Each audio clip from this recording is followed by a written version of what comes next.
Bem-vindo a mais um Trabalho em Revista, programa produzido pelo TRT de Mato Grosso e que trata aqui sempre de assuntos do seu interesse. Como o sindicalismo no Brasil foi atingido pelas transformações no mundo do trabalho? Para responder a essa pergunta, a nossa entrevistada de hoje, a Procuradora do Trabalho, Virgínia Henrique, pesquisou o assunto por 2 anos, tendo visitado todas as centrais sindicais formalizadas no país. Virgínia, obrigada pela sua presença aqui. Obrigada a você. Procuradora, como é que surgiu a ideia de fazer essa pesquisa?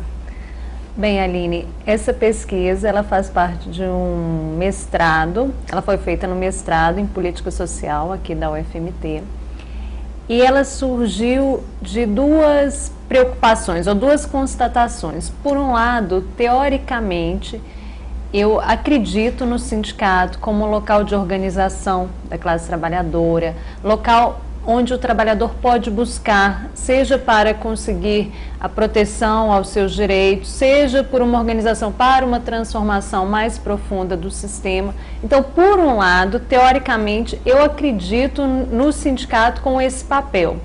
E, por outro lado, no meu trabalho no Ministério Público, eu tenho um contato muito frequente com as entidades sindicais, mas as entidades sindicais procurando o Ministério Público para fazer denúncias. Nós, o Ministério Público, os procuradores do trabalho, eles podem entrar com ações coletivas aqui na Justiça do Trabalho, que são as chamadas ações civis públicas. Mas não só o Ministério Público do Trabalho, as associações também podem, e aí, no caso, os sindicatos. E, na verdade, são os sindicatos, os titulares mais vocacionados, mais legitimados para essas ações coletivas, porque são eles que estão em contato com os trabalhadores, estão na base. Então, para a coleta de provas é muito mais fácil. E aí, nesse caso, a ideia da Constituição e a ideia da lei da ação civil pública seria isso, que as associações, aqui no caso os sindicatos, entrassem com essas ações, porque eles representam, então, a sociedade civil se organizando para buscar a tutela dos seus direitos. No entanto, eles procuram o Ministério Público. Quando muito, procuram o Ministério Público para fazer denúncias em situações que eles mesmos poderiam atuar. E aí o Ministério Público, neste caso, se eles entrassem com as ações, o Ministério Público ficaria com os casos onde a categoria ainda não está organizada, os casos de trabalho escravo, trabalho infantil, ou seja, onde não há um sindicato para proteger aqueles trabalhadores e entrar com uma eventual ação coletiva. Mas o que a gente vê na prática é, como eu falei, quando muito eles buscam, o Ministério Público buscam a tutela do Estado e aí com o perigo de o Ministério Público atuando sufocar a organização da classe trabalhadora, a sociedade civil se organizar para tentar buscar e reivindicar seus direitos. Daí você foi ver de perto. Aí eu fui ver de perto, porque eu tenho uma concepção teórica de sindicato como sindicato atuante e um contato diário com um sindicato mais débil, que, como eu falei, vem fazer denúncia e não efetivamente atua em favor da classe trabalhadora, de uma maneira geral. E aí eu fui buscar e fui conversar com as centrais sindicais para ver por que isso está acontecendo, como elas estão vendo essas transformações no mundo do trabalho, como essas transformações estão afetando o movimento sindical de uma forma geral. Procuradora, e que transformações são essas? Que você, inclusive, está no título do seu trabalho. Sim, Aline, são inúmeras transformações.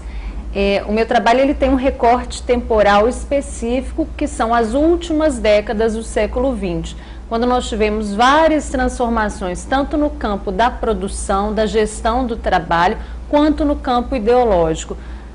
Aí na dissertação eu trabalho com essas transformações, por exemplo, reestruturação produtiva, o desemprego estrutural, o grande crescimento do setor de serviços, a informalidade, as terceirizações, o trabalho em falsas cooperativas, como falsos autônomos, a nova conformação da classe trabalhadora. Então, como essas transformações na produção acabam afetando o movimento sindical.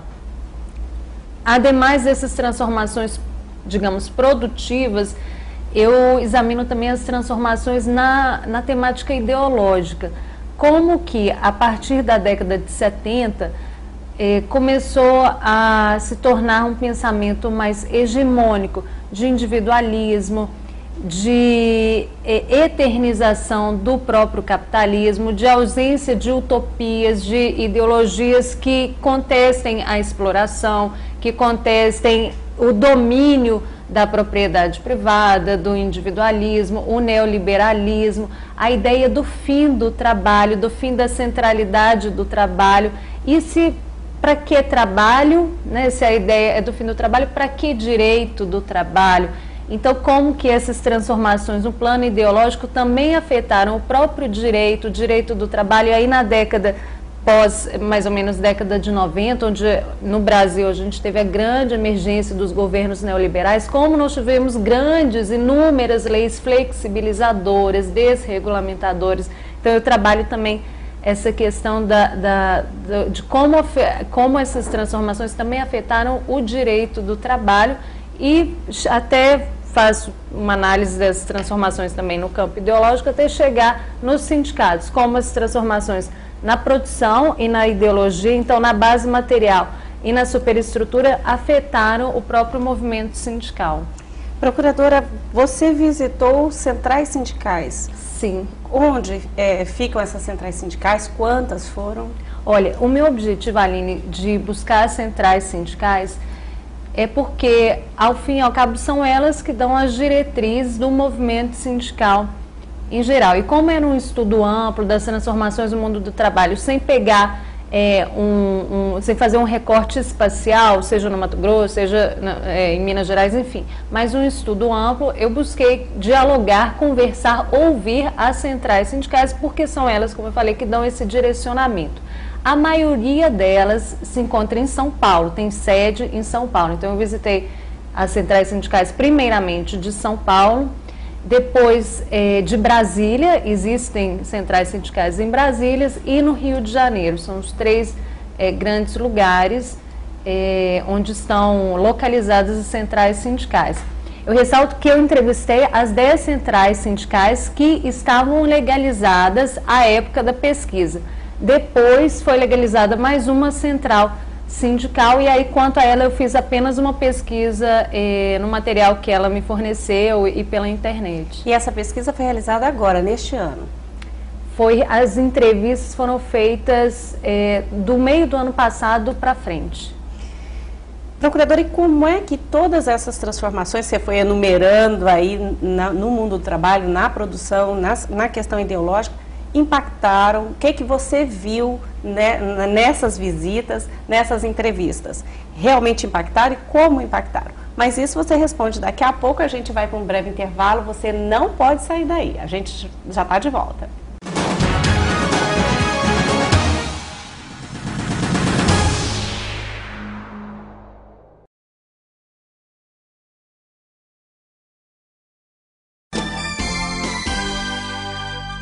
O acordo é o meio mais fácil e rápido de se resolver conflitos.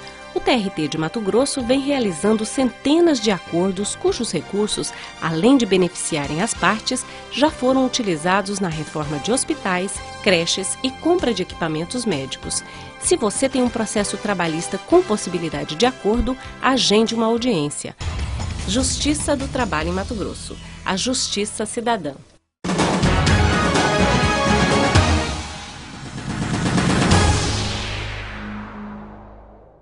Você está assistindo o programa Trabalho em Revista, que hoje fala sobre o sindicalismo no Brasil. E a gente recebe aqui a Procuradora do Trabalho, Virgínia Henrique. Procuradora, você ia falar para a gente como é que foram essas visitas que você fez a essas 10 centrais sindicais, o que você viu, que impactos que você percebeu? Bem, Aline, como eu relatei no bloco anterior, nós visitamos as centrais sindicais nas sedes das centrais. Então, por um lado,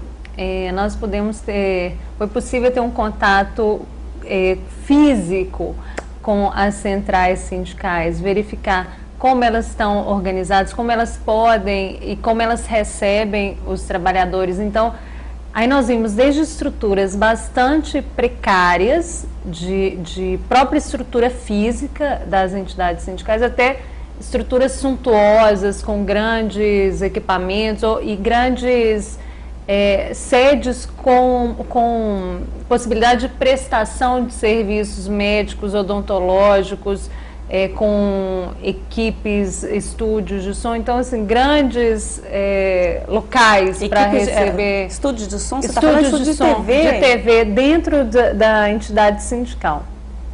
E pela própria estrutura física, nós podemos perceber que o sindicalismo hoje ele mais se aproxima de um sindicalismo de prestação de serviço, como prestação de serviço médico, odontológico, colônia de férias, etc. Tem um estudo que nós tivemos acesso durante a pesquisa que diz que apenas 17% das pessoas procuram os sindicatos por entender que o sindicato é um agente de transformação, tem uma atuação política de defesa da classe trabalhadora, de organização dessa classe.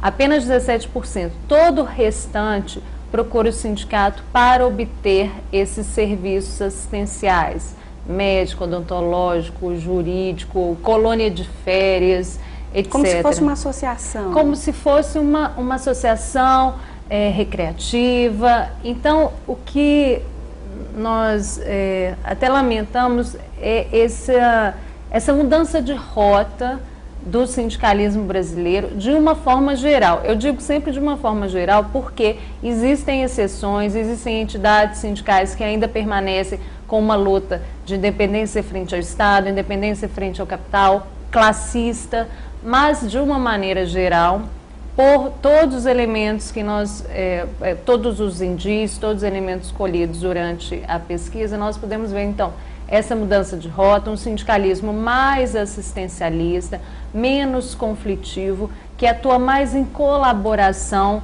com o Estado e com o capital, que é bastante diferente daquele sindicalismo que foi chamado de novo sindicalismo, que surgiu nos fins da década de 70 e início de 80, e que organizou grandes greves e que tinha uma postura mais conflitiva frente tanto ao Estado e principalmente frente ao capital. Procuradora, você disse que os trabalhadores, que há uma pesquisa, essa pesquisa que você citou, que apenas menos de 20% dos trabalhadores têm esse entendimento do caráter político dos sindicatos. Mas e as pessoas que estão à frente do sindicato, elas têm essa percepção do papel político dessas entidades? Pois é, também é uma percepção, a questão da política dentro dos sindicatos, ela é bastante complicada. Quando eu conversava com as entidades sindicais e falava de política, elas associavam imediatamente a partidos políticos. E aí apresentavam uma postura bastante firme de independência do sindicato frente ao partido político. E com relação à política, elas apresentavam uma visão até despreciadora do termo política, como política no sentido de barganha, e que o sindicato não teria relação com esse tipo de política, sem uma visão ampla de política, do papel político do sindicato. Então, dentro da própria entidade sindical, a questão da atuação política dos sindicatos também é bastante tormentosa, ou seja, não é problematizada, não é questionada, não é colocada como um efetivo papel do sindicato. Procuradora, e por fim, que conclusões que você chegou? Esse trabalho que você defendeu agora, esse mês, no início desse mês, aqui na UFMT, a que conclusões que você chegou? Olha, no trabalho tem um capítulo que eu faço a análise da fala, do discurso das centrais sindicais, e eu comparo, faço um cotejo entre a fala das centrais sindicais e a fundamentação teórica que eu vou desenvolvendo nos capítulos anteriores. E aí eu percebi um grande descompasso, um grande abismo entre a fundamentação teórica, o que se espera do sindicato, o que normalmente se busca da entidade sindical, uma atuação mais política, atuação do sindicato enquanto movimento social, de organização da classe trabalhadora, e o que efetivamente elas percebem com relação a isso. Então, uma primeira conclusão que eu vi é que há uma discrepância, aquela motivação que me fez estudar o sindicato, porque eu tinha um contato pessoal com o sindicato e percebia nas denúncias uma debilidade e, ao mesmo tempo, tinha uma visão teórica de atuação política desse sindicato, foi confirmada nas minhas conclusões por esse abismo, por essa discrepância entre o que foi a análise que eu fiz na fundamentação teórica, com as categorias que foram desenvolvidas e a fala, o discurso das centrais. Também percebi uma discrepância entre as centrais sindicais em si, o que impossibilita, pelo menos num primeiro momento, a unificação das centrais, porque muitas delas falaram, quem sabe um dia unificar as centrais, porque 10 centrais sindicais, nos países, por exemplo, na Europa são, na Espanha, 2 grandes centrais sindicais, como são as Obreiras e o GT, na Itália, 3 centrais sindicais principais, na França, 2, e aqui 10 centrais sindicais. Então, a possibilidade de unificação é possível. Nesse primeiro momento, eu vejo que não, porque existem grandes discrepâncias entre os discursos. É difícil colocar no mesmo barco, no mesmo saco, uma central sindical de extrema direita ou centro-direita e uma central sindical com um discurso manifestamente mais próximo da esquerda. Então, também há uma discrepância entre elas e ainda uma discrepância entre o discurso e a prática dessas centrais, uma diferença entre o que elas falam e o que efetivamente se dá na prática com as centrais sindicais e com os sindicatos. Talvez também um distanciamento entre a central e a base, o que a central prega e o que os sindicatos vivenciam no dia a dia. Procuradora, e quem tiver interesse em ter acesso a esse estudo, a essa pesquisa, onde encontrar? Olha, a pesquisa foi defendida recentemente, né, no dia 10 de setembro, então ainda não tem publicação, mas ela vai ser disponibilizada no próprio mestrado, no Departamento de Serviço Social, no mestrado em Política Social, e na biblioteca da UFMT. Vai ter o depósito da dissertação. E também, quem tiver interesse sobre o tema e quiser conversar, dar sugestões, etc., eu estou à disposição. O meu e-mail é virginia.henrique@mpt.gov.br ou vileite@terra.com.br. Que a gente está colocando agora no vídeo. Procuradora, muitíssimo obrigada pela sua participação, por essas informações, por todas essas informações, e a gente encerra aqui o nosso programa. Mas assim como você também, se quiser rever, é só entrar na página do TRT na internet, trt23.jus.br, e clicar no banner Vídeos. Da mesma forma, você pode nos ajudar a fazer esse programa. O que você gostaria que a gente discutisse aqui? Envie a sua sugestão no nosso endereço eletrônico que está agora no vídeo. Obrigada e até o próximo programa.